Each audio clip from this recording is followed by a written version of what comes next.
alive. Oh, he's alive. He's alive. He's alive. He's alive.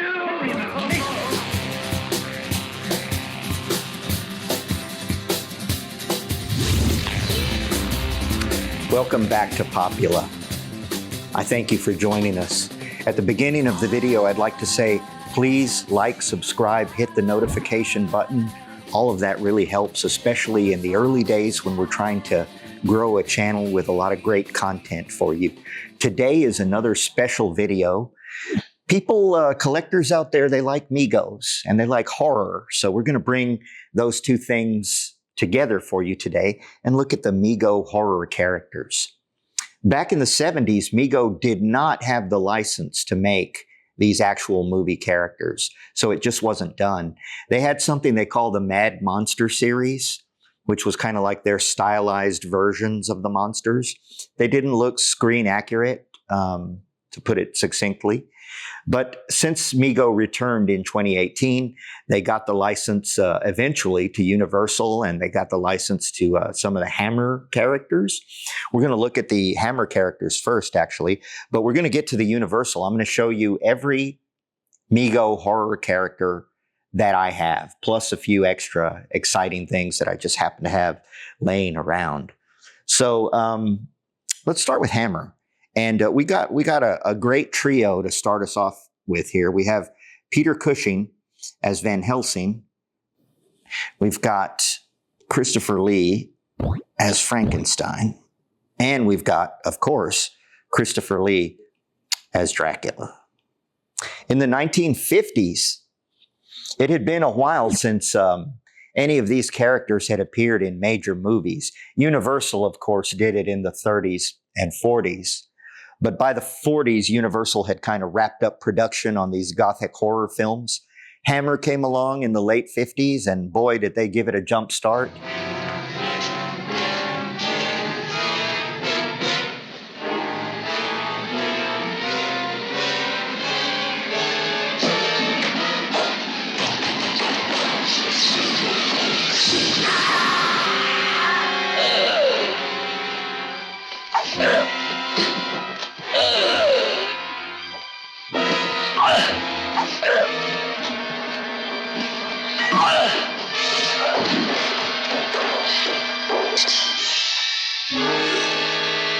It was in vibrant color.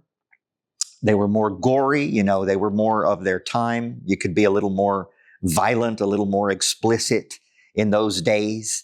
And it was just nice to see the monsters in color, in glorious color. Christopher Lee quickly became the king of horror at that time. He played Dracula. I think the Hammer horror film series was kicked off with the horror of Dracula around 1958 or so, I think. And he played the Count, the Prince of Darkness. He soon followed that up by also playing Frankenstein. So he appeared as Frankenstein with a very different look than the Karloff monster had. But of course, you can't have Dracula without Van Helsing. So Peter Cushing took on the role of Van Helsing, and Peter became like the second big star of the Hammer era. It was him and Christopher Lee all the way. They made so many movies together. Peter even played Dr. Frankenstein in quite a few Frankenstein movies, including the one where Christopher Lee played the monster. Peter played Van Helsing. They made Van Helsing and Dracula movies together from the 50s all the way up until the early 70s. And they were just, terrific action-packed movies. Peter Cushing is one of the great character actors of all time. Both of them are, with tremendous, resumes.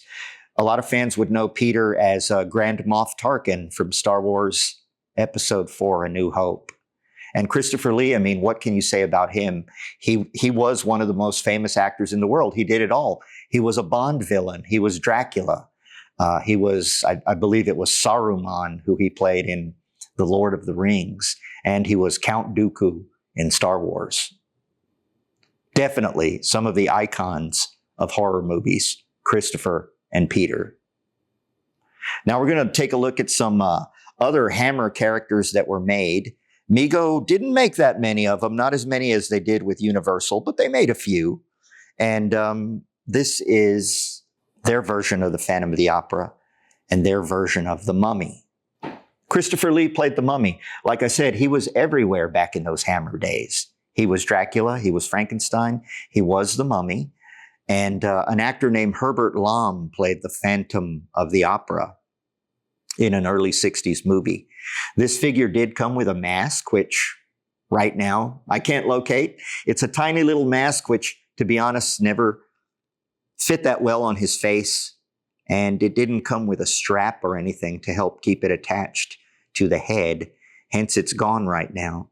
So you see his scarred face, which I think is only seen at the end of the movie. But both of these movies are pretty good. Christopher Lee plays a powerful, scary, violent mummy. I don't know how much I would endorse this figure. There's just something about it. The shape of it, the color of it. It reminds me of something, I don't know, like someone forgot to flush or something.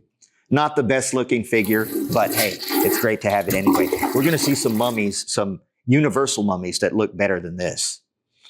The Phantom movie is one that I really enjoyed. I really enjoyed that movie. Check it out if you can.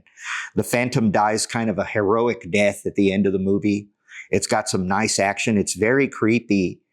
I remember watching it as a kid and being creeped out at the idea that there were rat catchers. I had never heard of that before, but apparently in Victorian times, there were guys who went around and it was their job just to catch rats in a giant sack. And that's something you see in the movie that I thought was, I mean, it just stayed with me. It was a creepy thought. And then the last two Hammer characters we have right here is from a movie. This one is from a movie I have to admit I've never seen. It's called Plague of the Zombies from 1966. But I'm definitely going to carve out some time to watch it because I've heard it's good. And the zombie figure looked cool, so I picked that up. And then you have this character here from a film called The Reptile. The Reptile is a movie that I haven't seen since I was a child. But I do remember, you know, this lady goes through a terrifying transformation and becomes this snake-looking thing that you see here. And I was showing off part of my collection to a friend recently, and he saw this character, this green reptile character, and he said, "Now, who is this bitch?" Exactly, right?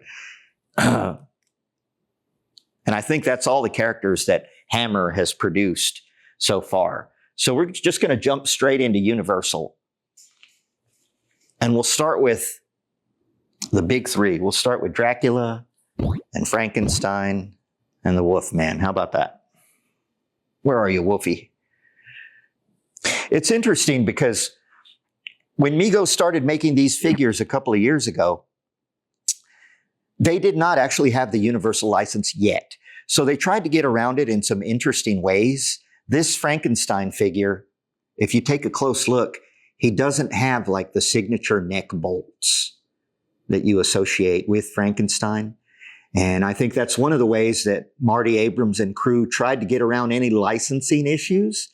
They thought, oh, this is not the Universal Frankenstein. It totally looks like him in other ways, but they tried to get around it. It's not, to be honest, the best looking figure. They upgraded later once they got the actual license. We're going to see the Karloff figure in a while, and that one is very cool. This is not the best looking one. We'll call him the generic Frankenstein. And he's also a little on the short side. He's shorter than Dracula. I don't know why that is, but I kind of dislike this figure so much that I put him in chains as punishment. Those did not come with the figure. I did that. And I'm gonna put him away right now in a box because I have these custom boxes, which we'll take a look at. I'll give you a close-up look at them because they're really beautiful. This is not the box it came in. These are custom boxes that I purchased from an online seller. But I'm going to put Frankenstein in jail in the Ghost of Frankenstein box because, to me, even though this is not an official Universal figure, he does kind of look like Lon Chaney, the one time that Lon Chaney played Frankenstein. These are window boxes as an homage to the old style of Mego packaging. But these custom boxes have beautiful artwork on the back. We're going to look at all of them as we go through, but Dracula looks screen accurate because even though Mego did not have the Universal license, they did weirdly have a license with the Lugosi estate. Sandra. Sandra.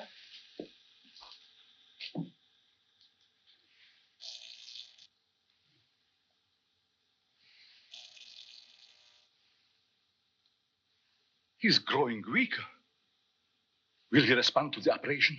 So they were able to make Dracula look great. I bought one that that first came out that had a gray or silver lining inside the cape. But later on, they came out with this version that had blood red inside the cape, which I think is a much better look. They also added some additional paint to his face to make him just look a little bit more ghoulish around the eyes and the dark red lips and all that stuff. So this is a fantastic looking Dracula figure. It's probably my favorite one that I've owned. I think the likeness is so great. It's spot on. And the Wolfman did come with a shirt. Actually, I can't even call him the Wolfman. I took his shirt off just because he's flocked. It's very interesting. As you can see, he's got this fur all over his body, which is great. And I think he's got a nice sculpt too. He has yellow eyes. He has fangs. He looks pretty ferocious.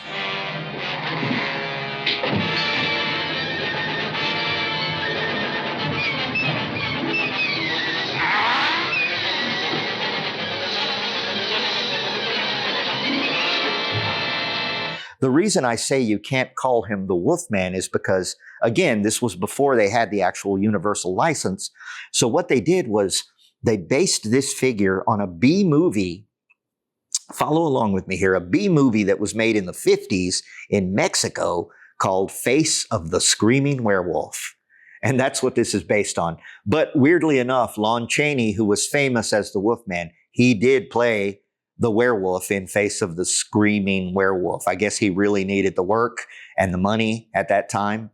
So he suited up as a werewolf in that flick. And that's what we have a figure of here. I think it's pretty cool. Look how flocked that is. Covered in some kind of weird fur. I love it. Let's look at some more Universal characters. Let's do, we'll take a look just for fun at these other versions of Frankenstein. And then I got a couple of versions of the Mummy for you too. This Frankenstein that's shirtless is the same sculpt as the one we looked at a minute ago, the one that I called the Lon Chaney Frankenstein. But it did come shirtless. It did come with its own chains. And as you can see, it's all stitched up. I'm not sure if it glows in the dark. It looks like it does. But I thought it was a pretty cool figure. So even though I didn't like the first one very much, I decided to give this new version a chance. And then Universal finally came through and, Mego came through with the Universal license. And they gave us the Frankenstein that looks like Boris Karloff. Now, this Frankenstein is, he's wearing his furry vest, which means it is the version from the film Son of Frankenstein. And I've got a box for that right here. Frankenstein only wore the fuzzy vest in the Son of Frankenstein. It was a gift. It was made for him by his friend Ygor. And maybe we'll just skip straight to Ygor. I was going to do the Mummy next, but we're kind of like leading naturally into Ygor. Here's Ygor. Now, what's cool about Ygor, this is not a Mego. This is a custom. In one of my other videos that I made about Marvel Megos, I showed a custom Mandarin, the Marvel villain, the Mandarin, that was made by a gentleman named Brent, who runs a company called Brent's Dolls. And I have quite a few Brent's Dolls in my collection. We're going to see several of them today. This is one of them that I bought when I went to Mego Meet at Columbus, Ohio, in Columbus, Ohio, 2 years ago. And I met Brent at that time. He had this figure on display. I thought it was very cool. Mego never made a Ygor. This has the likeness of Bela Lugosi. It looks just like him. Here he is with his friend Frankenstein as they appear together in that film, The Son of Frankenstein. And Brent even had a couple of cool accessories that Ygor came with, which we're going to show you when we get a close-up of Ygor. But one of them was a torch that he can carry as he kind of walks through the catacombs of Castle Frankenstein. And one is his, as they described it in the film, his weird horn, because he has this horn. I think at one time he was a shepherd, but he plays this horn also to kind of summon the monster, I think, which is very cool. Now, while we're doing these Frankenstein figures, let's see, we would not be complete without the bride. So we're going to add her to the lineup. And she has a trouble standing up because of her, because she's got such a long head. But there she is. Mego gave us the bride figure that we always wanted. It is a bit of an odd choice to make her green, but I think it works. I like the way it looks. I think Elsa Lancaster, who played, I think I'm saying her last name correctly, who played the bride, was actually more of a, I guess, kind of like a ghoulish white or gray color in her actual makeup, not green.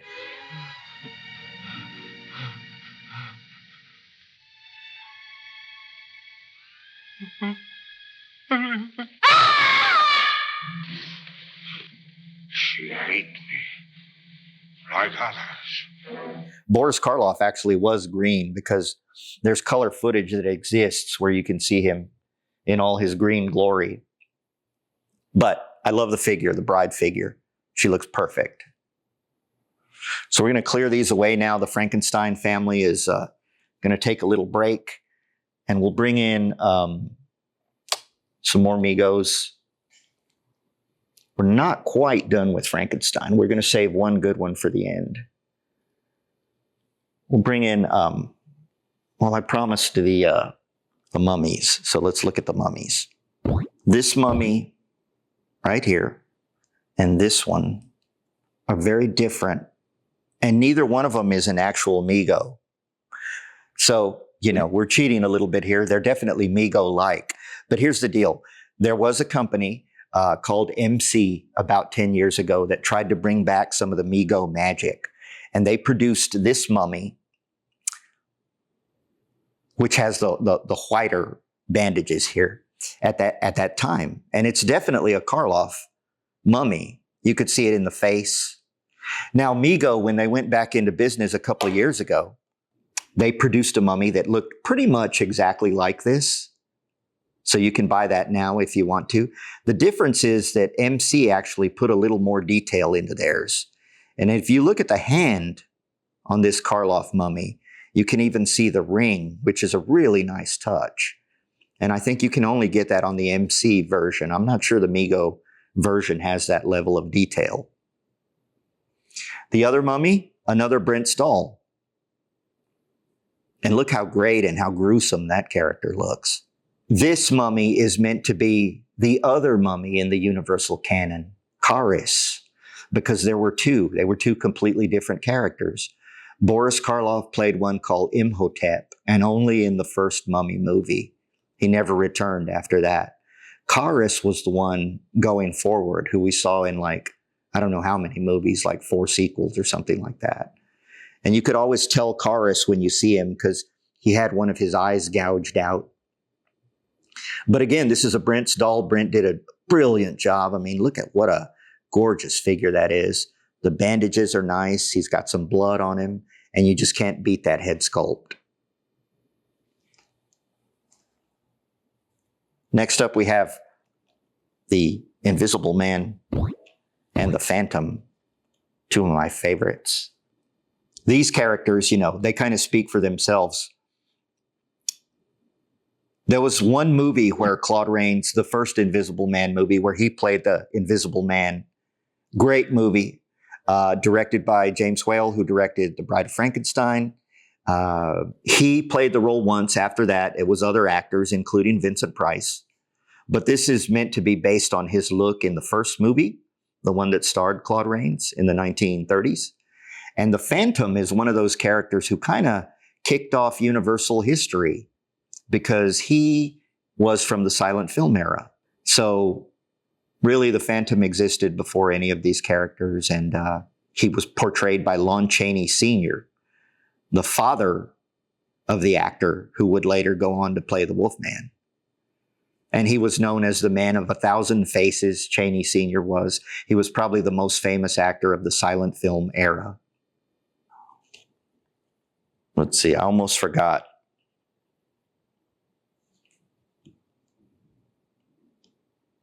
One other look at the Phantom, a completely different style, but it is the same Phantom from the Chaney film, Lon Chaney Sr. This was a disguise that the Phantom wore. He's dressed as the Mask of the Red Death, the Edgar Allan Poe character. But this is a disguise that he wore so that he could walk around among the, I guess, the opera goers freely without being detected as the Phantom. But look at this figure. How cool is this figure? Whenever I show off my collection, you know, I often hear people say that this is their favorite of the monsters. And speaking of the early monsters from the silent film era, we've got some of them here, including Nosferatu. That was not a Universal picture, but he often gets grouped together with the Universal monsters because he was one of the first ones. He's really cool looking. The movie still looks great. If you watch it today, it still looks creepy. It was made way back in the 1920s. And it was a version of the Dracula story. Didn't follow the book exactly. They even changed his name. He was called Count Orlok in the story. But that's definitely one of the more iconic vampire looks in film history. So you have to have a Nosferatu in your collection. And then we have these two versions of the Hunchback that Mego produced. Neither one of them is an exact reproduction of the way that Lon Chaney Sr. looked in the Hunchback of Notre Dame movie that came out in the 20s. I don't know why they didn't produce one that looked exactly like he did in the film, but this is the one that I guess looks kind of closest to the way he looked in the movie. And yes, there is the hump on the back. It has a tendency to slide a little bit. It slides down sometimes, but it's there. It's a pretty cool looking Hunchback. I like it. It fits in well with the other monsters, even though it's not screen accurate. And then you have this one, which looks a little bit more like, there was a film that was made later. And I think it was, I'll double check the name. I think it was Charles Laughton who played the Hunchback. And he was a very acclaimed, famous British actor. But he did play the movie many years after Chaney Sr. did it. He played the lead role in the movie. He played the Hunchback. And I think that's what this is based on, because it does resemble the way he appeared in the film. Okay, for our next group here, we have, I guess you could call them kind of unaffiliated characters. They don't really fit in the universe of Universal. This one, I don't know why I chose to leave it boxed, the Medusa. I just thought it's a very, very cool, very gruesome looking figure. And I never unboxed it, but I like it.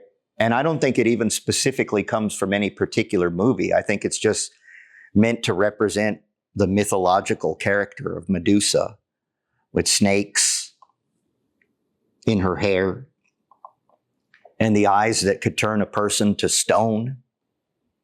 And then we have two characters here from 50s sci-fi. The Fly was a movie that was very popular in the 1950s. And of course, got a big remake in the 80s. But this is a very cool figure of the Fly. It was not a Universal movie, I'm pretty sure. It was another studio that made it. But I really like this figure. Like the Wolfman we saw earlier, he's flocked. So when you touch him, he's got that kind of weird fuzzy feeling. And he has one hand that's kind of evolving, I guess, to be more of an insect hand. It's a very cool looking figure. It's 50s sci-fi. And so is this other figure of the mole person. There was a movie, and this one was Universal in the 50s, called The Mole People. And that's what this is from. It's a very cool looking figure. The movie itself, it's been a while since I've seen it. I don't think it was that memorable. I may have to give it another watch because the premise was cool. These things could come up from under the ground and with their claws. You know, I do remember that visual image stuck with me for a long time of the giant claws coming up from the dirt underneath your feet and just kind of pulling you under. So pretty cool, pretty creepy, 1950s sci-fi, The Fly and the Mole Man. And of course, when we talk about 50s sci-fi, we have to talk about the most famous one of all.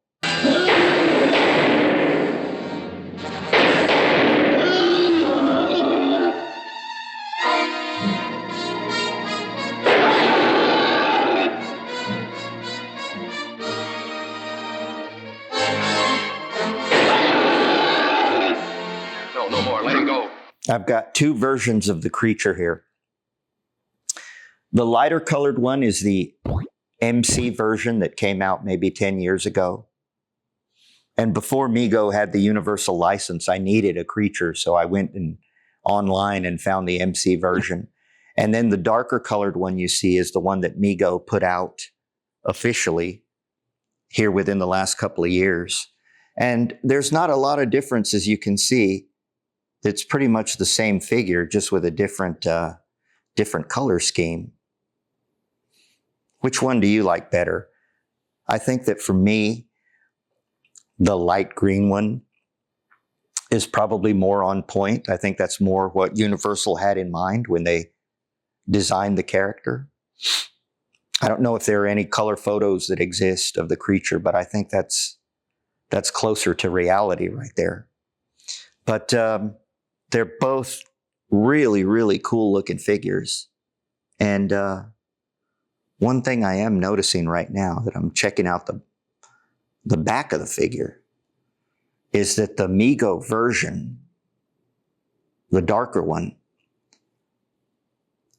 does not seem to have the scaly back. So they're actually not the same. So I think that makes the MC version even that much cooler. Now, we have gone through a lot of figures, almost all of them, but there is a little bit more that I have to show you. Check this out, folks. It's something very special. You know, I give a lot of plugs to Brent's Dolls. This is another item that I got when I went to the Mego meet 2 years ago in Columbus, Ohio. He had a couple of these in different sizes even, with a larger figure. But he had a couple of these laid out on his table. And it's a packaging crate, as you can see. And it's from the movie Abbott and Costello Meet Frankenstein. And it even says, property of McDougal's House of Horrors. And if you've seen the movie, and we have, be sure to check out our video where I introduced Abbott and Costello Meet Frankenstein in the theater and give some history behind that movie. But in the movie, the monsters, Dracula and Frankenstein, are delivered to the House of Horrors, which is like a wax museum, in crates.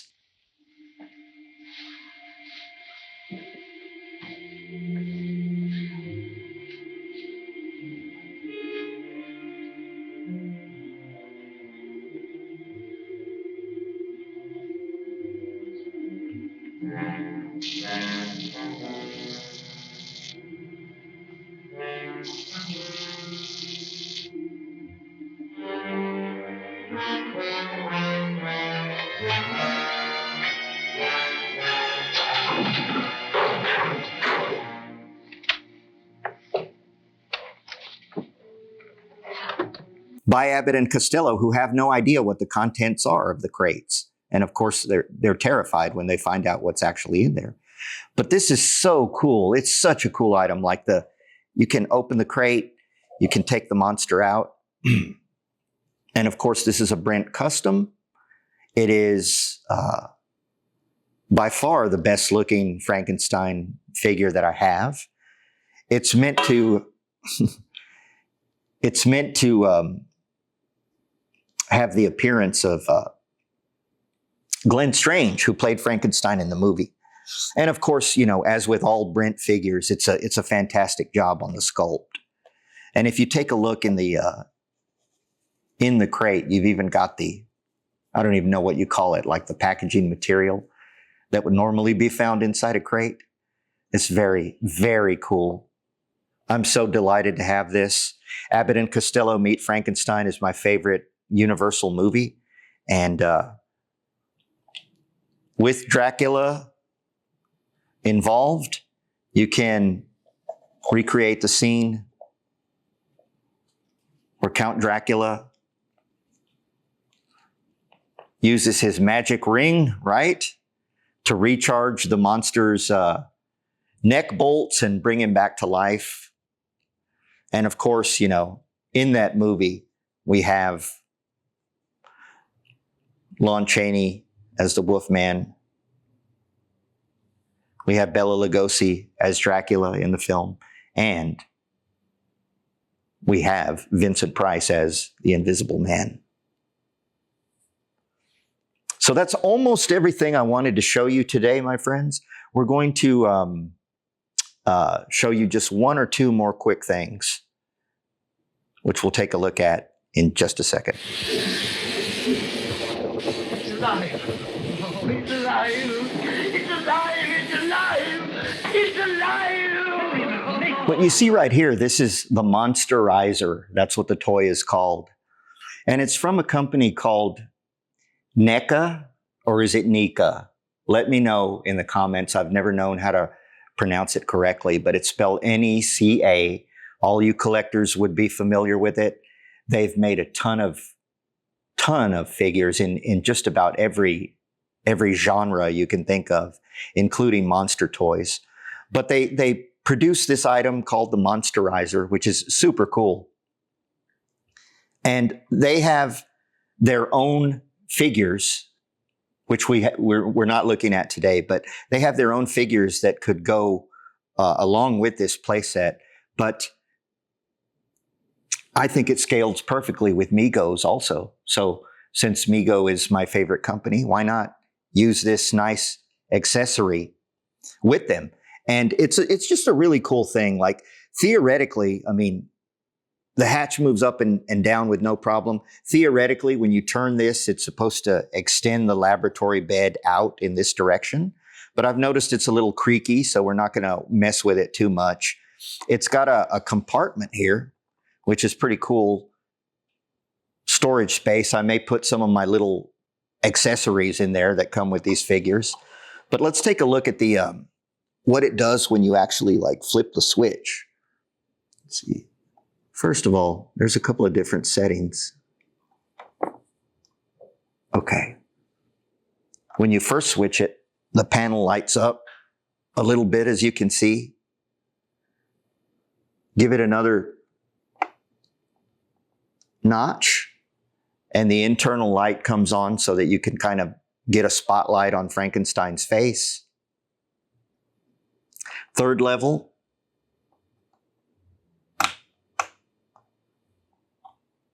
Third level is when these spires light up. Now, I was a little disappointed because when I ordered and unboxed, I did notice that one of them, right off the bat, wasn't lighting up. But it's okay. We'll figure out what we can do about that. And then when you put it on setting 4, there you go. Now you've got something really nice to bring your monster to life while his master watches. And that's all the time we have for you today. As always, I want to thank you for joining us on Popula. Be sure to, like I said, like and subscribe. hit the notification button so that you know when a new video is coming. We are in phase 2 of Popula right now, so we're making new content, and for the next couple of months at least, we hope to be posting something hopefully weekly, on a weekly basis. And you know, we will always talk about the most fun and cool retro pop culture items, including monster toys always. Thanks, and until we meet again. Get your dumb cat!